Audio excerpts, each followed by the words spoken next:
जी viewers, बिल्कुल ऐसे ही है। आम के छिलके बिल्कुल भी ना फेंकें, इन्हें इस्तेमाल करना सीखिए।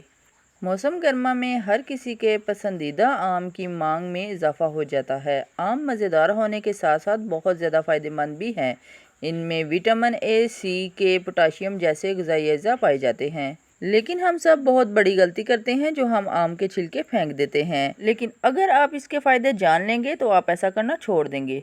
कई तहकीकों में देखा गया है कि आम का छिलका वज़न कम करने, बुढ़ापे की रफ्तार सुस्त करने में मददगार साबित होता है। मज़ीद कैंसर के ख़तरे को भी कम करते हैं। सन 2008 की एक तहकीक में देखा गया है कि आम का छिलका खाने से ब्लड शुगर लेवल कंट्रोल में रहता है और वज़न कम होता है। लेकिन सवाल ये पैदा होता है कि हमने इसको इस्तेमाल कैसे करना है। तो चलिए सबसे पहले हम देखते हैं कि आम के छिलके की चाय कैसे बनाएं। जी व्यूअर्स, तो आम के छिलके की चाय बनाने के लिए सबसे पहले आम के छिलके को पानी में हमने उबाल लेना है। जायका बढ़ाने के लिए आप पानी में शहद या नींबू के रस को भी शामिल कर सकते हैं।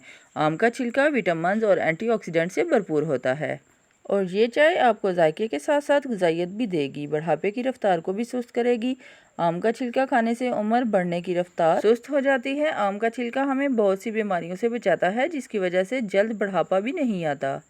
आम का छिलका बराह रास्त फल के साथ भी खाया जा सकता है, लेकिन आप इस तरह इस्तेमाल नहीं करना चाहते तो कई तरकीबों से भी इसे आजमा सकते हैं। आप आम के छिलके का अचार बनाकर भी खा सकते हैं।